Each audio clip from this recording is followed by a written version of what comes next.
જ્યાં દિવસ રાત લોકોની અવરજવર રહે છે, જ્યાં દિવસ રાત સિક્યુરિટી ગાર્ડ તૈનાત રહે છે, જ્યાં ત્રીજી આંખ સમાન સીસીટીવીથી દરેક વ્યક્તિ પર બાજ નજર હોય છે, તેવી સુરતની નવી સિવિલ હોસ્પિટલમાંથી એક નવજાત બાળકીની એક મહિલા ચોરી કરીને લઈ જાય છે।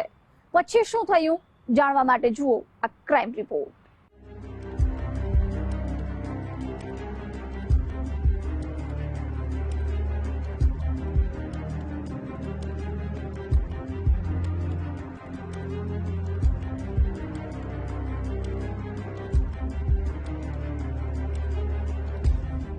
તારીખ 21 માર્ચ 2025, સમય સાંજના 7 કલાક, સ્થળ નવી સિવિલ હોસ્પિટલ સુરત।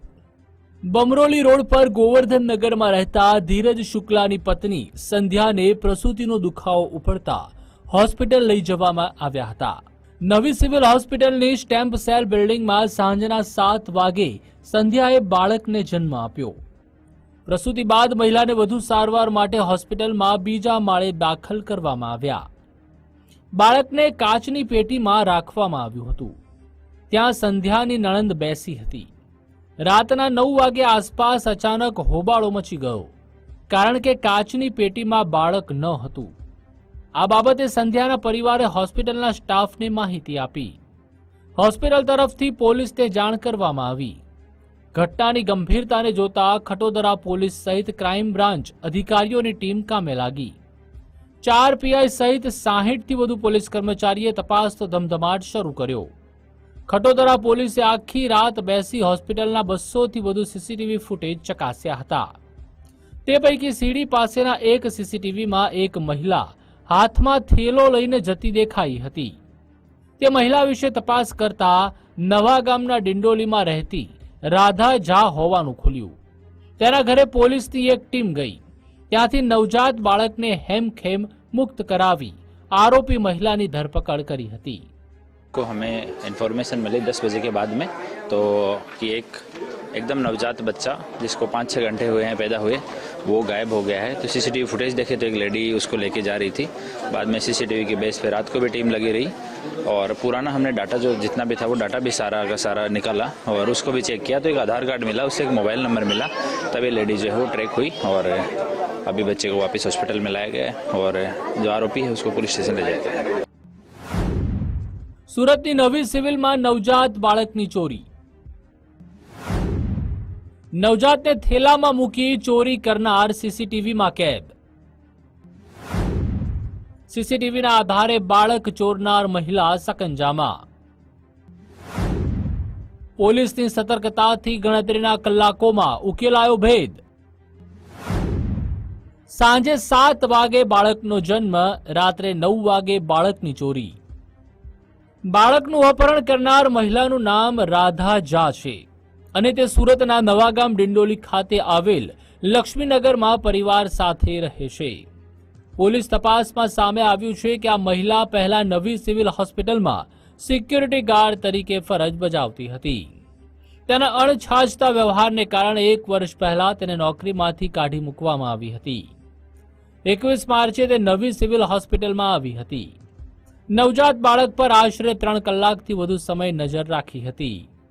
ત્યારે બાળકને કપડાની જરૂર હોવાથી પરિવારજનને આરોપી મહિલાએ કહ્યું હતું કે બાળકને મારી પાસે લાવો, તમે કાપડ લઈને આવો, જેથી વિશ્વાસ કરીને પરિવારજને બાળકને NICUમાં મૂકી કાપડ લેવા ગયા।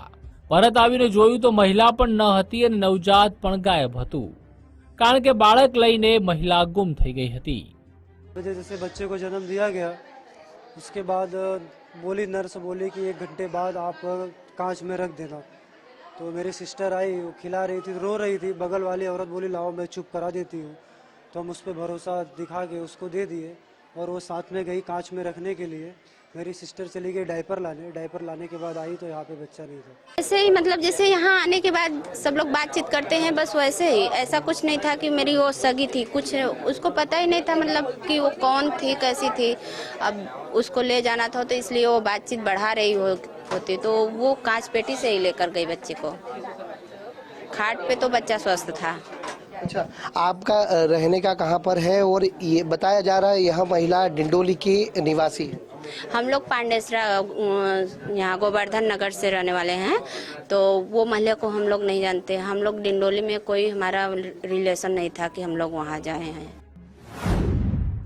પુત્રના મોતનું દુઃખ, પતિના મહેણાથી કંટાળી ભર્યું પગલું। નવજાત બાળકની ચોરી કરનાર રાધા 4 સંતાનની માતા છે। તેને 3 દીકરી અને 1 દીકરો છે। થોડા સમય દિવસ અગાઉ 5મા દીકરાનું જન્મતાની સાથે જ મોત નીપજ્યું હતું, જેના કારણે રાધા દુઃખી હતી। આ સિવાય રાધા અને તેના પતિ રાજુ વચ્ચે ઝઘડાઓ થતા હતા। એ દરમિયાન પતિ રાધાને ચોર કહેતો હતો। પતિએ ચોર કહેતા રાધાને લાગી આવ્યું, સાથે દીકરાના મોતનું પણ દુઃખ હતું। આ કારણે રાધા સિવિલ હોસ્પિટલમાં ગઈ। નવજાતના જન્મ બાદ તેના પરિવાર સાથે પરિચય કેળવ્યો। ત્યારબાદ મોકો મળતા પોતાની સાથે લઈ ગયેલા થેલામાં બાળકને મૂક્યું। કોઈની નજર પડે એ પહેલા હોસ્પિટલમાંથી તે નીકળી ગઈ। जनरली वो लेडी जो है जो बच्चे की माँ है वो मजदूर वर्ग की महिला है, तो जल्दी से उसने भरोसा कर लिया और उसको बच्चे हैंडओवर करके वो बाहर निकल गई और उसने इसका फायदा उठाया और लेके उसको निकल गई। अभी रिसेंटली जो आरोपी है उसके भी बच्चा हुआ था, उसकी डेथ हो गई थी, तो मैं भी उस इमोशनल उसमें उसने ले गई और क्या है ये आगे पूछताछ में पता लगेगा। હોસ્પિટલમાં ચુસ્ત સુરક્ષા વચ્ચે બાળકની ચોરી। હોસ્પિટલની સુરક્ષા વ્યવસ્થાને લઈને અનેક સવાલ। નવી સિવિલમાંથી નવજાત બાળકની ચોરી કરનાર રાધા આ જ હોસ્પિટલમાં પહેલા સિક્યુરિટી ગાર્ડ તરીકે નોકરી કરતી હતી, જેથી કયા માળે કયો વિભાગ આવેલો છે તે વિશે સંપૂર્ણ જાણકારી તેને હતી। ડિલિવરી વિભાગમાંથી આટલા બધા સ્ટાફ અને સિક્યુરિટી હોવા છતાં નવજાત બાળકની ચોરી થતા સુરક્ષાની વાતો પોકળ સાબિત થઈ છે, કારણ કે બાળકને થેલામાં મૂકી બહાર નીકળતી મહિલાને એકવાર પણ ચેક કરવામાં આવી નહીં, એટલે જ મહિલા બિંદાસ્ત બહાર નીકળી ગઈ। આમાં કચાશ કોઈ ન કહી શકાય। બાળકના જન્મ સમયથી જ બાળકના પરિવારની જાણ સાથે આ મહિલા એમની સાથે હાજર છે અને ઉપર માતાઓના વોર્ડમાંથી એની નણંદની સાથે આવેલી છે, એટલે નણંદને જાણ જ છે કે આ મહિલા એમની સાથે છે અને એ નણંદ આ બાળક આ મહિલાને સોંપી અને ચાલી ગઈ છે। એટલે અને સિક્યોરિટીવાળા તો ઉલટાના ટોકે છે એમને, એટલે એ રીતે બાળકની ફોઈએ એને સોંપી દીધું છે બાળક।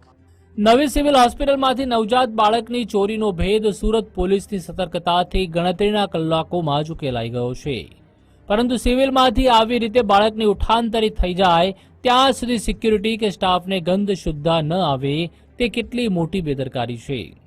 આ તો સદનસીબે બાળક હેમખેમ પરત મળી આવ્યું, પરંતુ જો કાંઈ થયું હોત તો તેની માટે કોણ જવાબદાર?